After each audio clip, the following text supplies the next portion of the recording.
Car sales manager Steve Hallam and councillor Sylvia bought this two-bed bungalow in a quiet Huntingdon suburb in the summer of 2016.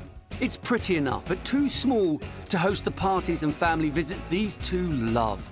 So they've secured plans to extensively extend and renovate the 60-year-old shell.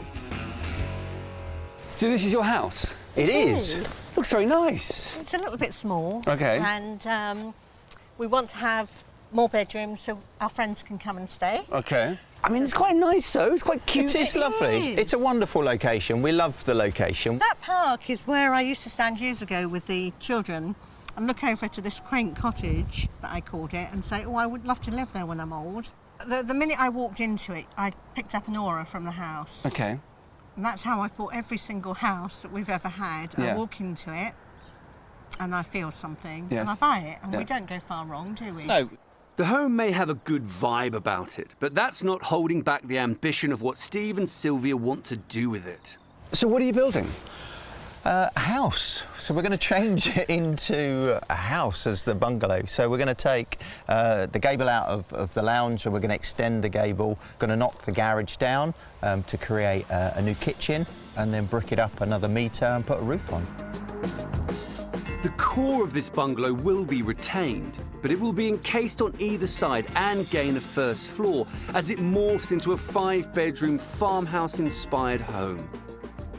To stay in keeping with neighbouring houses, they're going for dormer windows and plan to do the interior with cottage staples like angled ceilings and an inglenook fireplace. A couple of weeks after I threw the cat amongst the architectural pigeons, Steve and Sylvia are busy measuring and digging the footings for what will become the new garage and extensions.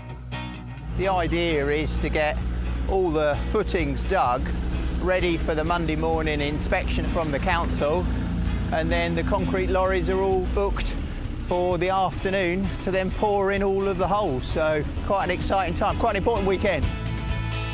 Breaking ground is always an exciting moment as it marks the end of all the paperwork and the start of the real work. It's good fun to make progress.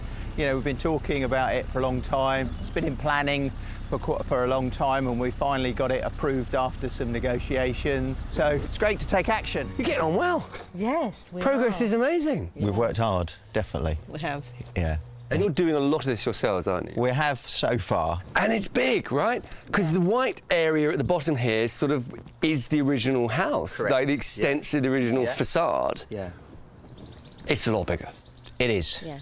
So we're told by the locals. Oh, really? Who tell us it's huge. And not in a good way. Oh, really? I don't know. No, they don't say, well- oh, it's huge. They say it's huge. In the new year, I head back to Cambridgeshire to find out how Steve and Sylvia are settling in now they've got the run of the whole house.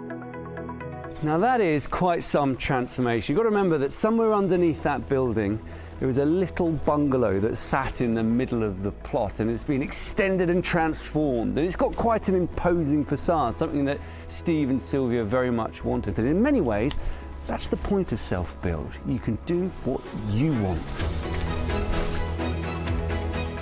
Steve and Sylvia always struck me as a couple who wanted this transformed 4-bed home to reflect their gregarious personalities. From the crisp simplicity of the living spaces to occasional dashes of quirky charm, this home is the sum total of almost 20 years of dreaming, followed by a year of hard graft.